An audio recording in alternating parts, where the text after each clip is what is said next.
João Silva, sou o aluno do núcleo que falou consigo por e-mail. E este é o meu colega Miguel. Sim. Somos nós é que vamos fazer a entrevista. E então o meu colega vai começar. Pronto, para seguirmos já para a entrevista, pronto, a ideia é que o José Milhazes possa partilhar connosco os seus conhecimentos acerca da Rússia, quer passada, quer atual. E, nesse sentido, nós começaríamos por perguntar-lhe como define o regime político russo atual.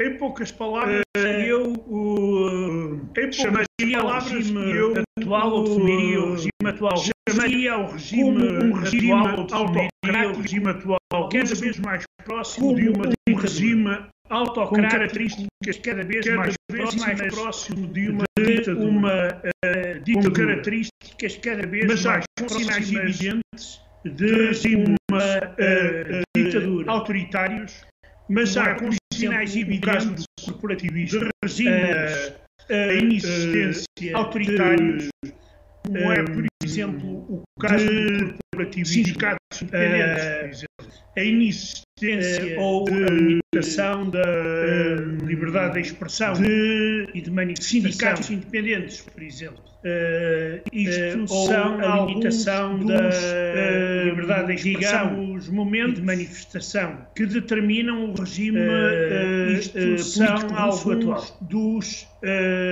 digamos, momentos que determinam o regime político russo atual. Muito bem, mas considera que há algo de particular, seria correto chamarmos putinismo a este tipo de regimes? Tem alguma característica que o identifique ligado... Não, quer dizer, há sempre algum chamamento assim toque pessoal neste tipo de... Não, quer dizer, há sempre alguma, mas que não chamamos de distinguir fortemente de outros regimes tipo de autoritário, de regimes. Há apenas uma certa, mas que não nos faz distinguir fortemente de outros regimes certos autoritários. Que há apenas uma certa... digamos, utiliza que o pode distinguir um pouco de outros dirigentes autoritários, mas utiliza nenhum deles é fundamental que o pode distinguir um pouco de outros, digamos, dirigentes autoritários, no essencial, no fundamental. Nenhum deles é fundamental, por isso eu não destacaria, claro, digamos, no essencial, no fundamental. Há culto da personalidade, por isso eu não destacaria, claro que não é aquele culto, dizer que nós estamos habituados da Coreia do Norte ou do stalinismo, mas é verdade, mas não é, de certo modo, mais moderno, culto a vender uma imagem mais forte do stalinismo, mais forte, todo desportista, de certo modo mais moderno, musculado, vender uma imagem mais forte de um dirigente mais forte, muitas algumas dessas particularidades residem precisamente, digamos, eu diria, nas formas mais modernas de transmissão.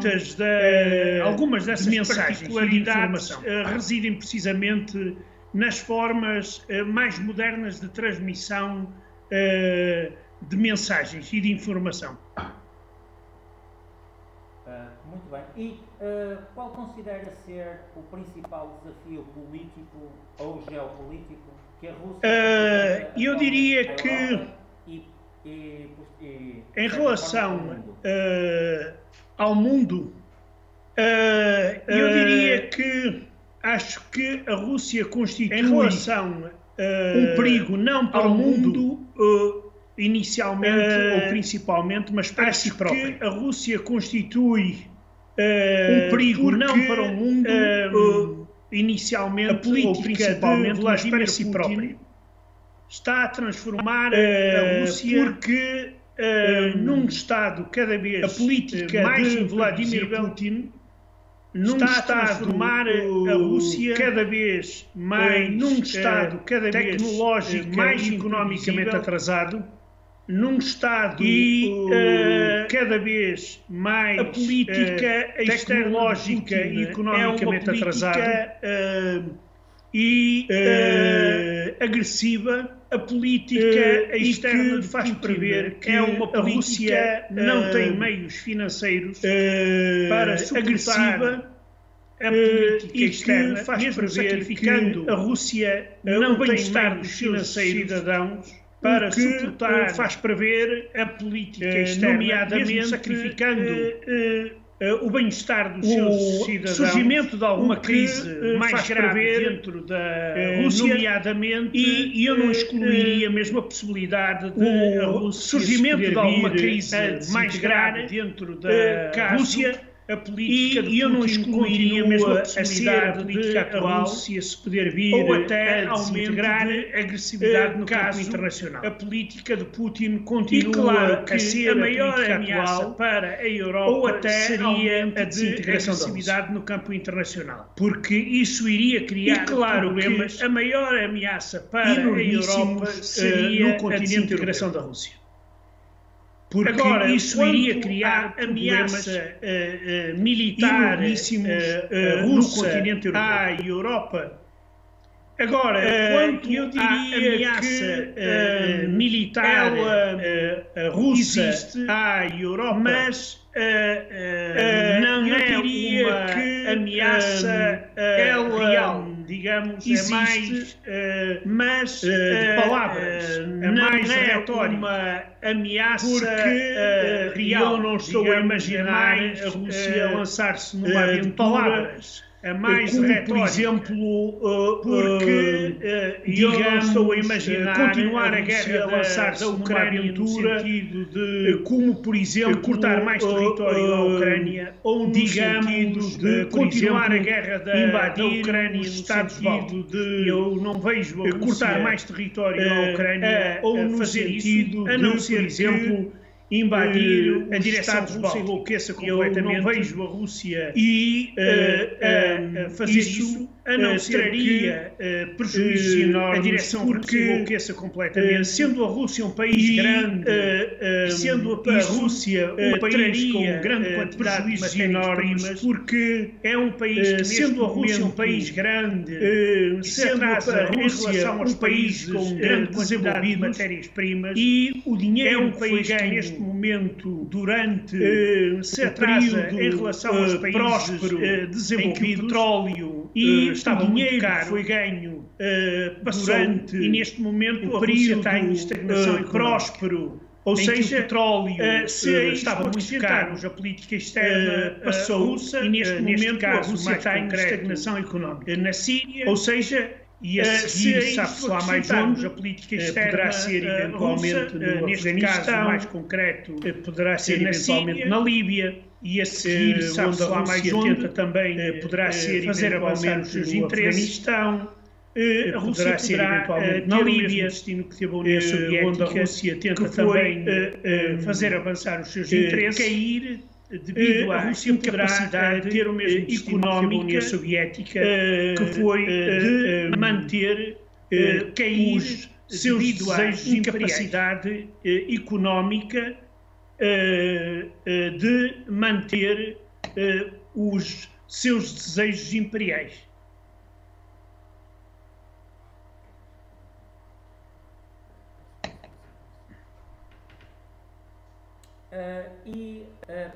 De alguma forma o José Milhães já respondeu, mas gostaríamos que elaborasse um bocadinho mais nesta ideia de que se considera ou não que há algo de constante nos diferentes regimes russos, apesar de do regime ser mais comunista, mais nacionalista, se há uma espécie de czarismo constante na Rússia, ou se isto também é mais uma figura de retórica que o Ocidente cola. Muitas vezes isso é fruto de chavões que se criam para, digamos, facilitar a transmissão de muitas ideias vezes isso é fruto de chavões que se criam, a verdade, para, digamos, facilitar, nomeadamente, por exemplo, ideias, há um problema, e esse problema é um problema transversal a toda a história da Rússia, nomeadamente, e por exemplo, hoje há um problema, e esse problema é um demasiada concentração do poder e ela nas mãos dos seus dirigentes, neste caso, na mão demasiada concentração do poder do Partido Comunista, nas mãos dos seus dirigentes, neste caso, Vladimir, na mão de Putin, ou seja, antes era o dirigente do Partido Comunista, antes era o czar, que é, sem dúvida, Vladimir, dos grandes travões ao desenvolvimento da falta de descentralização do poder, que é, sem dúvida, explica-se esta centralização, dos grandes travões ao desenvolvimento ou com o perigo do separatismo. Ou seja, explica-se esta centralização e o separatismo bem ao de cima. Como problema, eu penso que é uma ideia falsa, ou seja, se pode encontrar meio separatismo bem ao de cima. Isto eu penso que é uma ideia falsa, porque se pode encontrar meios termos, pode-se encontrar pesos que fazem parte da Federação Russa, porque hoje a Federação Russa parte do poder é apenas de nome Federação, é um Estado unitário que fazem parte da Federação Russa, porque hoje a Federação Russa dos poderes é apenas de nome poderiam ser um Estado unitário às autoridades locais, pois isso facilitaria o desenvolvimento poderiam das regiões. Ora, na Rússia continua a ser as autoridades locais, decisões são tomadas a nível central das regiões. Existe uma forte, digamos, continua a ser as decisões dos dirigentes tomadas a nível central regionais. E existe foi feito uma forte, nomeadamente quando Vladimir Putin acabou com o poder dirigentes regionais, dos governadores, isso foi feito e dos presidentes quando Vladimir Putin das regiões e repúblicas que fazem parte da eleição da Federação Russa. Eu penso que este é o principal dos presidentes das regiões e repúblicas que fazem parte dos regimes da Federação Russa. Claro que este é o principal traço raciocinando a todos em termos de regimes, política externa clássica, existe também uma ideia de luta por zonas de influência, política externa clássica, é evidente na política, existe também uma ideia de luta por zonas de influência. O antigo território na política da União Soviética, à exceção das Vladimir Repúblicas do Báltico, quando pretende que sejam o antigo território zonas da União Soviética, exclusiva influência russa. Ou seja, sejam desses países não podem tomar exclusiva influência decisões, ou seja, primeiro pedirem autorização a Moscou desses países. Não podem tomar decisões ou determinadas decisões sem primeiro pedirem autorização a Moscou. Então, podemos concluir que o Zamilhas não partilha daquela ideia de que a geografia russa determina, por um lado, a política interna russa no sentido da centralização e a política externa russa no sentido da expansão. O Zamilhas defende a ideia de que repara uma coisa, claro que a Rússia é um país enorme, é o maior país do mundo, e esse problema coloca-se. Claro que, mas digamos que há exemplos de países, a Rússia é um país enorme, é o maior país do mundo, que souberam fazer, e esse problema coloca-se. Mas digamos que há exemplos entre o poder central e o poder regional. Souberam fazer, vejamos, por exemplo, os Estados Unidos, e esse equilíbrio, ou o Canadá, entre o poder central e o poder regional. O Canadá existe o problema dos Estados Unidos, mas é um problema que o Canadá, por exemplo, também não é muito enorme. Aguda. No Canadá existe problema, se prevê que venha a ser resolvido não é por via armada, muito como aconteceu, por exemplo, na Chechênia, na Rússia, nem se prevê que venha nos Estados Unidos também resolvido, claro, por via armada, como foi, que demoram muito, por exemplo, na Chechênia, na Rússia, e são muito complicados. E nos Estados Unidos também a descentralização, claro, são processos, e não continuar com a velha política, e são muito complicados. A pretexto de que, mas é preciso começar a fazê-los, de que há e não a Rússia continuar com a velha política, a Rússia pode desintegrar-se. Eu vou dar um exemplo. Com toda esta centralização, nós estamos a observar, a Rússia já pode desintegrar-se. Eu vou dar um exemplo. Com toda esta centralização, nós estamos a observar já um afastamento, eu não diria, da parte europeia da Rússia, ou seja, uma quebra até aos Urais, um afastamento e do Extremo Oriente russo, da parte europeia da Rússia, que é um problema, ou seja, as autoridades prestam muito pouca atenção da Sibéria, mas que do Extremo Oriente já russo está a refletir, que é um problema, é que as autoridades prestam muito pouca atenção, não havendo essa política, já está a refletir descentralização das pessoas. Porque a parte oriental, não havendo essa política não fica à espera, descentralização, ou melhor, a própria população não fica à espera oriental venha resolver os problemas não fica à espera, sentem-se esquecidos, ou melhor, a própria população na Sibéria, não fica à espera que Moscovo venha tenta resolver os problemas à sua maneira. Eu vou dar, por exemplo, sentem-se um exemplo concreto.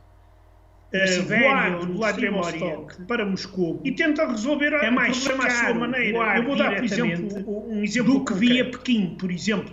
Voar de Vladivostok para Moscou, os estudantes da Sibéria e do Extremo Oriente diretamente têm muito do que via Pequim, por exemplo, de estudar em universidades chinesas, japonesas, os estudantes da Sibéria e do Extremo Oriente, do que em Moscou ou São Petersburgo. De estudar em universidades chinesas é cada vez maior a presença do humana e não só São Petersburgo. E económica chinesa e além disso, na Sibéria é cada vez maior a presença humana e não só uma expansão económica chinesa pacífica, digamos, na Sibéria e humana. No Extremo Oriente.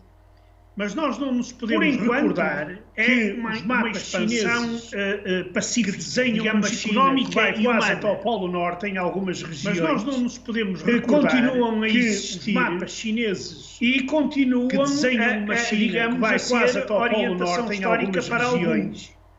Continuam a existir, por isso, e continuam não se digamos a ser uma descentralização histórica para a capacidade de manobra aos dirigentes locais.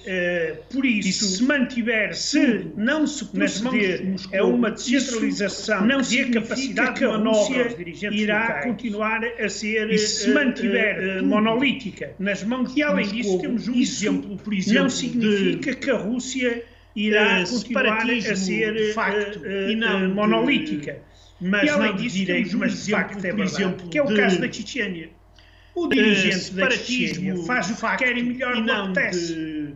Mas não de direito, mas de facto é verdade. Que é o caso da Chechênia. Nós queremos a independência. O dirigente da Chechênia. Agora, ele viola todo o tipo de leis federais. Logo, faz o que quer e melhor não abre a boca e diga nós queremos a independência. Não acontece coisa absolutamente nenhuma. Agora, ele viola todo o tipo de leis federais. Por exemplo, de um caso, faz o que quer e escandaloso acontece. E não lhe acontece coisa absolutamente que tinham sido detidos na Chechênia. Estamos a ter agora sem gay, um caso escandaloso, que os gays são perseguidos por serem gays. A notícia é uma violação da lei federal na Chechênia. E Moscou faz de conta que nada está a acontecer e que os gays são perseguidos por serem gays. E isso é uma violação da lei federal do presidente e Moscou faz de conta que nada está a acontecer. Do dirigente da Chechênia, ele agora não se chama presidente, chama-se dirigente da Chechênia. Quando o porta-voz vem dizer do presidente do dirigente da Chechênia, ele agora não é verdade, presidente, chama-se dirigente da Chechênia, justifica de uma forma absolutamente incrível que é mentir. Primeiro, não é verdade que se prendem gays na o problema não existe porque na Chechênia não há gays. Absolutamente incrível. Segundo, que é, se existissem gays, o problema não existe porque na Chechênia não há gays de segurança. Porque as famílias dos gays, e passo a citar, o problema não é enviar órgãos de segurança para um lugar porque as famílias dos gays, e passo a citar, estão a compreender a minha ideia, para um lugar, ou seja, de onde não há regresso. Se, digamos, estão a porta-voz de governador de alguma província, ou de algum estado dos Estados Unidos, digamos, de alguma província do Canadá, porta-voz de uma coisa dessa, governador de alguma província, teria certamente problemas porque estão a violar a lei federal dos Estados Unidos ou de alguma província do Canadá. Daí que dissesse uma coisa destas, teria certamente problemas, e eu acho que estão a violar a lei federal cada vez mais.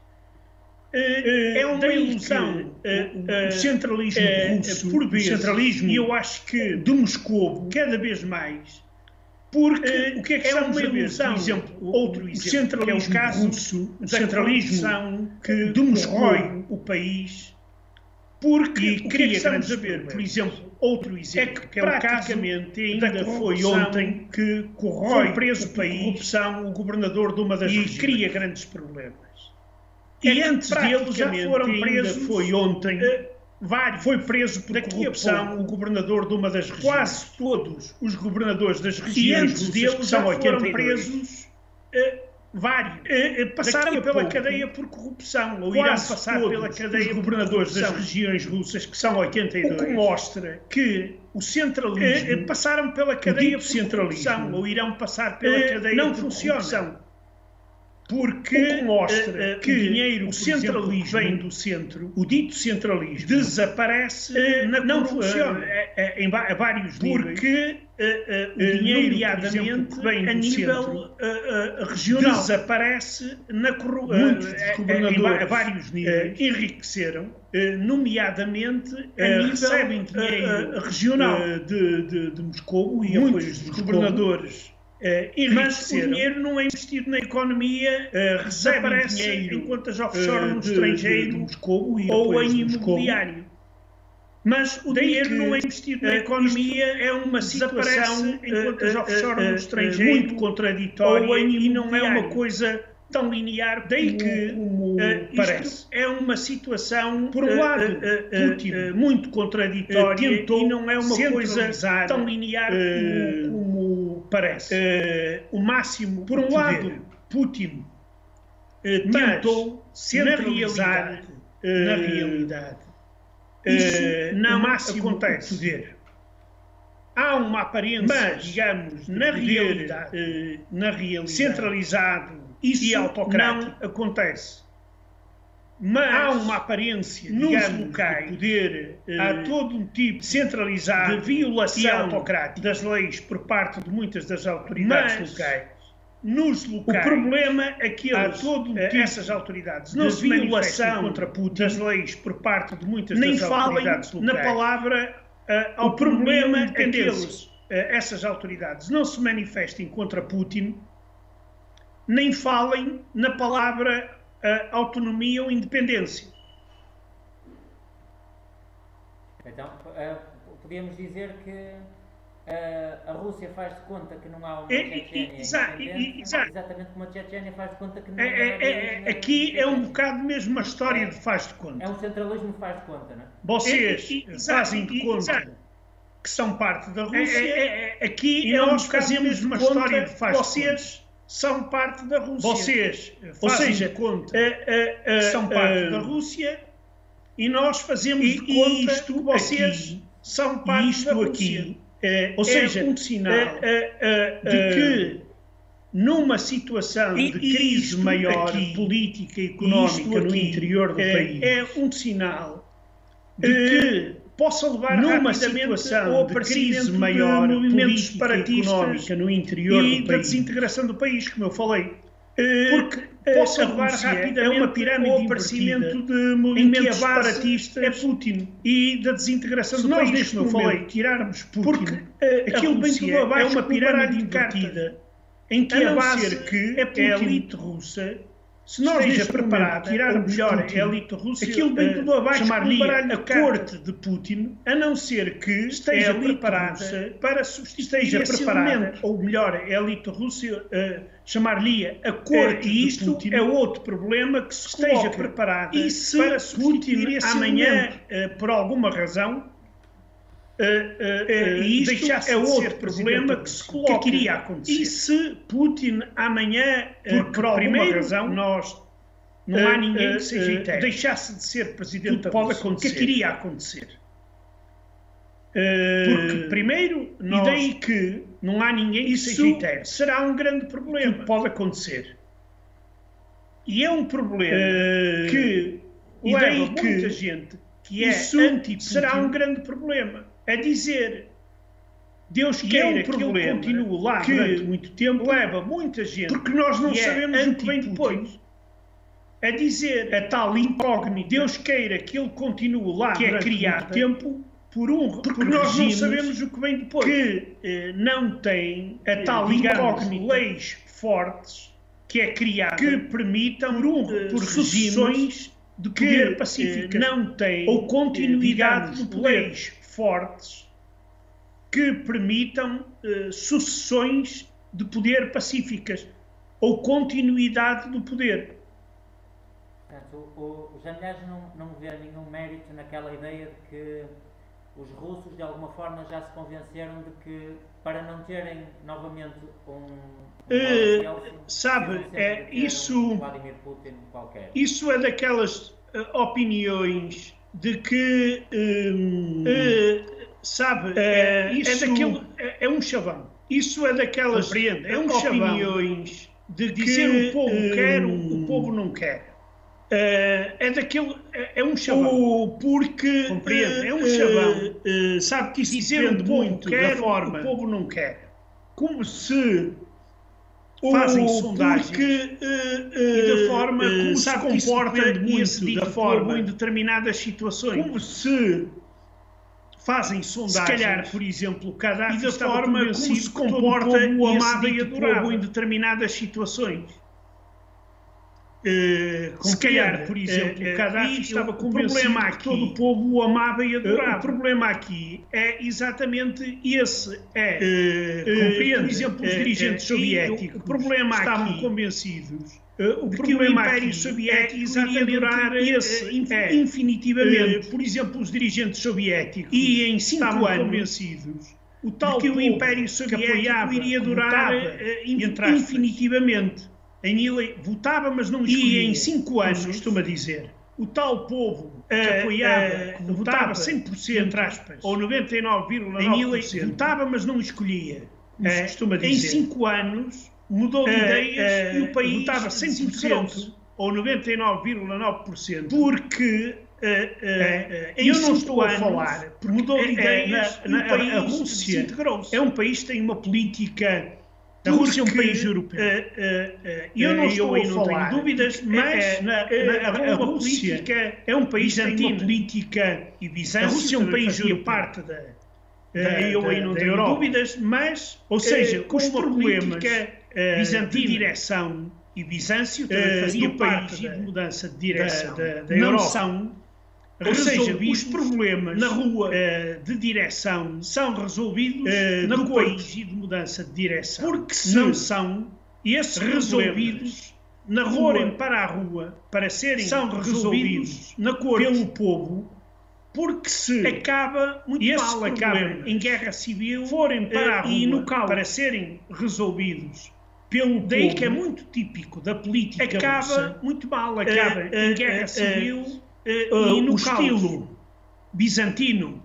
Daí que é muito estilo da política russa, como fez, por exemplo, de golpe palaciano bizantino, é com um golpe palaciano de Putin, que, como fez, por exemplo, tira Gorbachev golpe palaciano, juntando um golpe palaciano das repúblicas soviéticas, Yeltsin para tirar o poder a fim de retirar o poder a fim a Gorbachev da República tirar o poder a Gorbachev, desculpem lá, para tirarem o poder a fim se tornarem presidente, de tirar o poder a fim a Gorbachev, se eles antes tirar o poder a Gorbachev, eram apenas a fim de primeiros secretários de partido, se tornarem presidente do Partido Comunista do Cazaquistão, do Kirguistão, com Gorbachev e de qualquer coisa, eram apenas primeiros secretários de partidos, se Gorbachev fosse afastado do Cazaquistão, eles passavam a presidente e de qualquer coisa. E que foi isso, precisamente, o que levou, se Gorbachev fosse afastado, a derrubar, eles passavam a presidente Putin. E que foi Putin, isso, precisamente, o que levou, ou seja, a derrubar, porque Putin passou Putin dirigente de uma das repúblicas da Rússia, ou seja, com poucos poderes, para presidente da Rússia com poderes passou muito grande, dirigente de uma das repúblicas da Rússia, com poucos poderes, para presidente da Rússia com poderes muito grandes. Mas então, só mais numa ótica de pegar em algo que já disse anteriormente, definiu a Rússia como sendo um país europeu. Então a questão é, dá a entender que a Rússia seria um povo europeu como os outros povos da Europa, que estaria pronto para viver num regime perfeitamente democrático, com todos os direitos que os regimes democráticos, que as democracias liberais hoje em dia dão aos seus cidadãos, só que parece que existe uma espécie de força de bloqueio, sendo essa força o centralismo de Putin. Ou seja, não existe propriamente uma vontade de autorregar esse tipo de regime de democracia. Repara uma coisa, isto de haver povos que podem ter democracia e outros que não podem ter, repara uma coisa, é uma discussão quase que haver povos que podem por ter exemplo, democracia e outros que não podem ter, nunca bebeu vinho, é uma discussão, não sabe se vinho é bom ou mau. Se, por exemplo, uma pessoa ou se nunca comeu um pastel não doce, sabe se o vinho é bom ou mau. Açúcar, não sabe o que é doce. Compreende? O que eu estou a dizer? Claro que você ou se não qualquer que comeu um pastel doce, ou se nunca comeu açúcar, não sabe o que é doce. Um bom vinho do Douro, claro, e etc. Mas isso é tudo muito bom, que o vinho é bom, e principalmente tem que haver uma aprendizagem cívica, um bom vinho do Douro e etc. Mas isso é tudo da sociedade que pode levar anos. O que é que acontece? É que, quer dizer, tem que haver uma aprendizagem cívica. Os portugueses tiveram essa experiência da sociedade. Nós tivemos 48 anos de ditadura. Os portugueses tiveram essa experiência com pena. Nós tivemos com glórias, com grandes 48 anos de ditadura. Conseguimos viver num Estado com penas e com glórias, com grandes dificuldades, com grandes problemas, conseguimos viver num Estado democrático. Claro, é uma sociedade imperfeita, se respeitam, mas não significa que nós, direitos das pessoas, não possamos. Claro, é uma sociedade imperfeita, sem dúvida, mas não significa ao ponto de chegarmos a um nível maior. Não possamos aperfeiçoar, por exemplo, sei lá, os suecos ou os finlandeses, ao ponto de chegarmos a um nível maior. Agora, há uma coisa. Nos chegaram, por exemplo, sei lá, para que isso aconteça, é preciso criar bases. Agora, há uma coisa. E permitir para que isso aconteça. É que se organizem por isso. Criar bases. Na Rússia não há sociedade civil. E dar, por exemplo, permitir é fundamental para um Estado de Direito que se organizem, por exemplo. Porque na Rússia não há sociedade civil. Tem por exemplo, que é fundamental para um Estado de Direito. Destrói completamente. Porque a oposição, Putin, queima tudo à sua volta. E então destrói completamente. Isto aqui, claro, a oposição que dificulta e queima tudo à sua volta pela democracia. E isto a aqui, propaganda russa vende que dificulta a democracia como a anarquia existente nos anos 90 na Rússia. a propaganda russa vende a democracia tinha muito pouco como a anarquia tinha existente nos anos 90 na Rússia. Porque, quer dizer, democracia havia muito pouco de democracia, tinha alguma democracia. Isso. Mas, porque havia um tempo de anarquia cívica e tudo isso.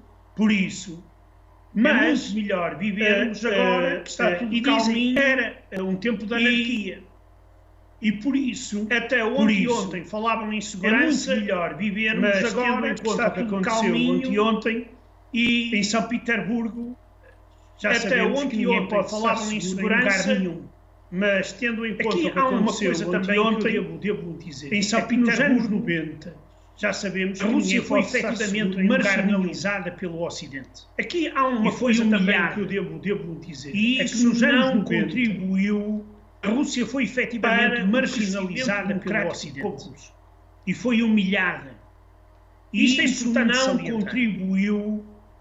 Olhavam para os russos como democrático de pessoas de segunda. Isto e os russos sentiram-se humilhados.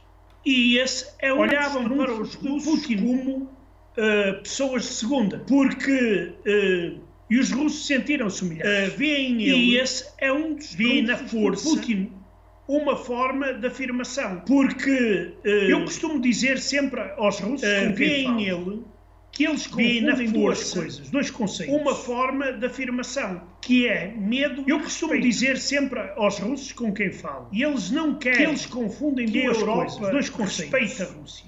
Eles querem que a Europa tenha medo da Rússia. E eles não querem a ele. Isso que a Europa é um erro. Respeita a Rússia. Vocês querem que a Europa tenha medo da Rússia e não o medo.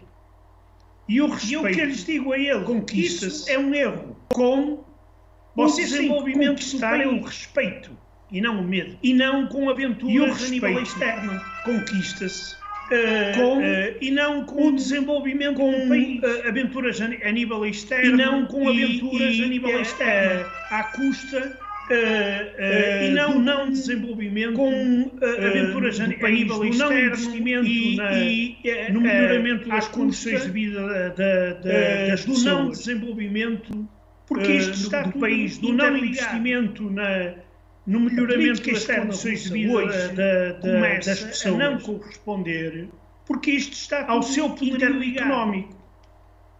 A política externa russa hoje começa a não corresponder ao seu poderio económico normal.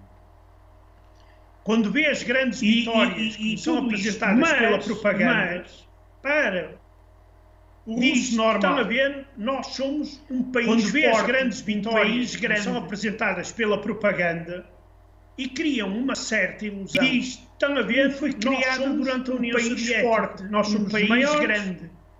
Nós fomos os primeiros a chegar ao espaço e nós temos o melhor bailado. Foi criada durante a União Soviética. Nós somos os maiores nos Jogos Olímpicos, etc. Nós fomos os primeiros a chegar ao espaço. De repente, nós temos o melhor bailado. Faltava o essencial. Nós somos os melhores desportistas nos Jogos Olímpicos, etc. Por aí fora. Alguém disse. E depois da União Soviética era o essencial.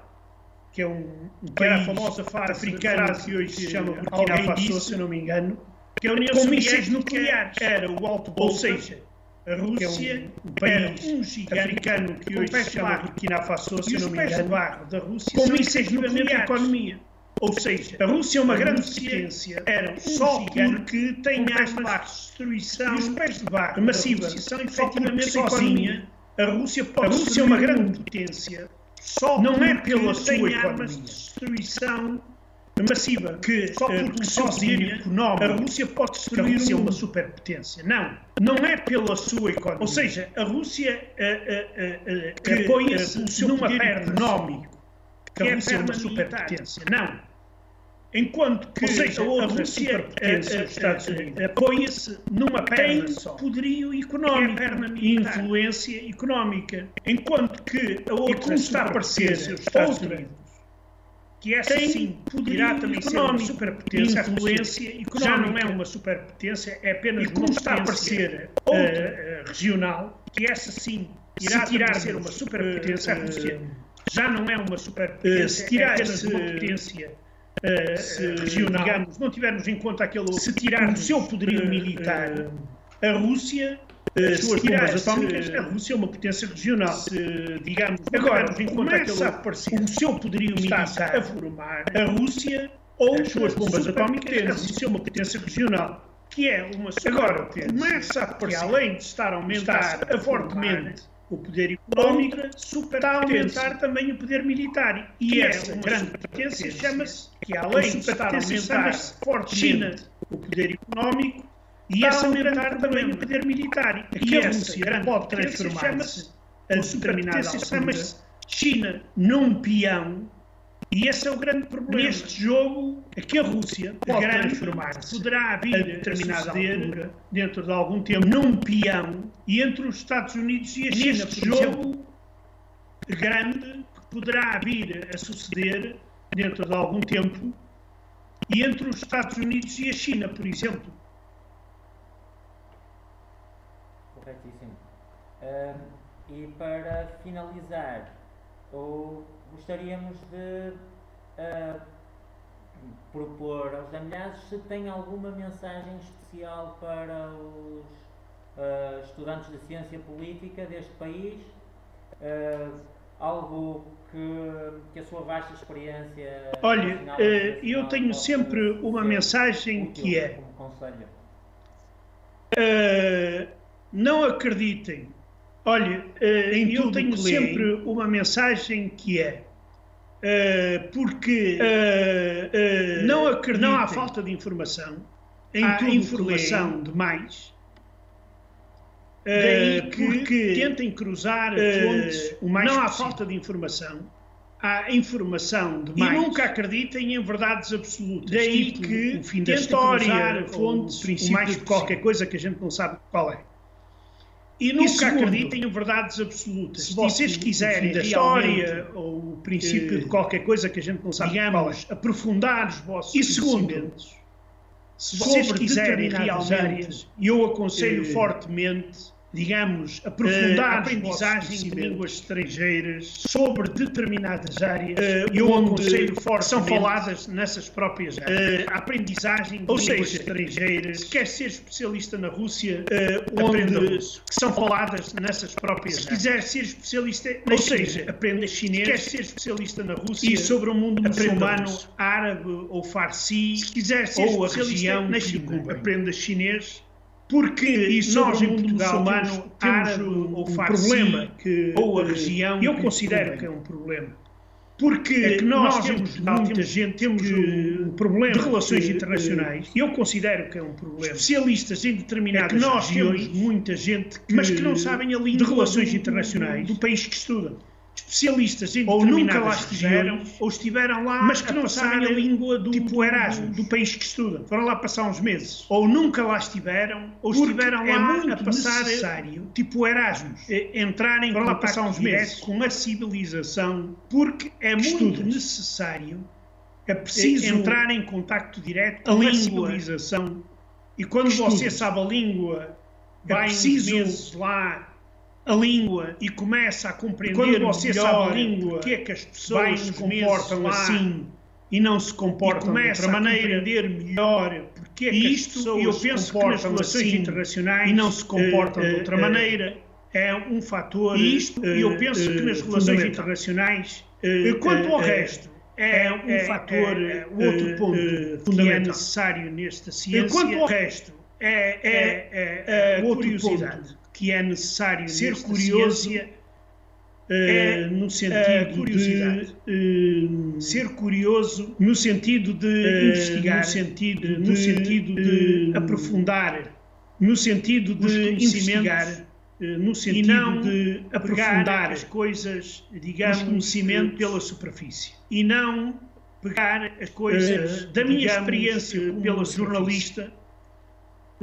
Que é a principal, da minha experiência como jornalista, experiência embora que como historiador eu fundamentalmente escrevo livros, experiência embora como historiador eu fundamentalmente escrevo livros, mas infelizmente algumas aulas ou palestras, não por culpa minha, mas isso também agora não interessa para o caso, muito poucas.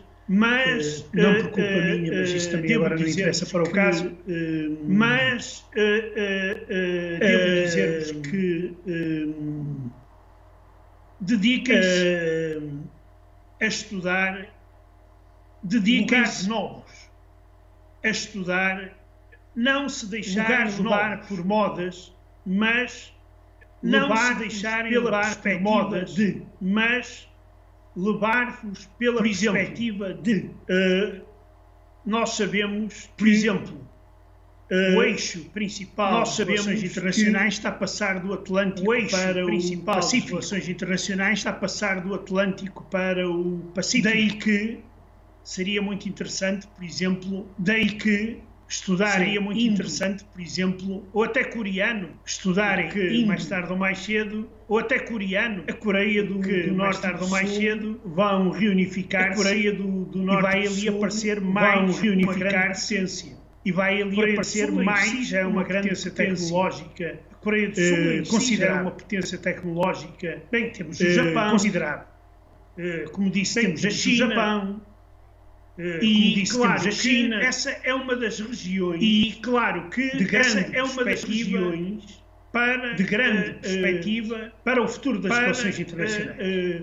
Para o futuro das relações internacionais. Quando vai à nossa Europa, não sei que língua aconselharia como mais aconselharia. Como mais, além do inglês, eu aconselharia o alemão. Além do inglês, eu aconselharia o alemão. Hajam ou não desintegração da União Europeia, hajam ou não a Alemanha vai ter sempre um papel central e muito forte na Europa. E muito forte na Europa. E claro que se alguém tiver interesse em estudar esse grande país que é esse grande país, então a Rússia, sem dúvida que aprenda russo e leia porque há muita coisa, clássicos e literatura moderna, e quando falo em literatura não falo só em literatura científica, não falo só em literatura científica, falo ficção, que também ajuda muito neste tipo de estudos. Às vezes para se compreender a política russa mesmo é preciso ler por exemplo do século XIX ou até estudos medievais, por exemplo, a ideia do Império da Rússia, a terceira Roma, a ideia é essa que aparece depois da queda de Bizâncio, quando foi tomada pelos turcos. Daí que é isso que posso dizer. Acho que já tem conselhos mais para aquilo que vocês viram. Mas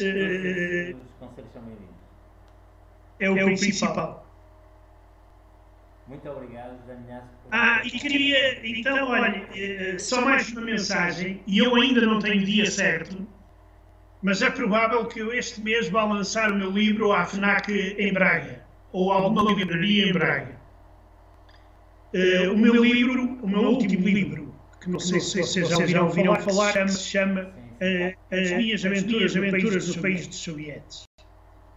Estão convidados, convidem os amigos, porque o meu livro, fim de contas, é um livro também que não é chamar a mim, digamos, os méritos, mas qualquer português que queira estudar relações internacionais relativamente à Rússia vai ter que o ler. Tal como o anterior livro foi publicado pela Fundação Manuel Francisco Europa, sobre a Rússia e a Europa. Por isso, desde já vos convido para estarem presentes. E se alguém dos vossos amigos quiser lá aparecer, de bom grado continuar esta conversa e até responder, discutir convosco, por não estarem de acordo convosco, não estarem de acordo comigo. Não tenho problema nenhum. Pode contar com a nossa presença. Obrigado pelo convite. E divulgaremos o evento junto à comunidade. Obrigado.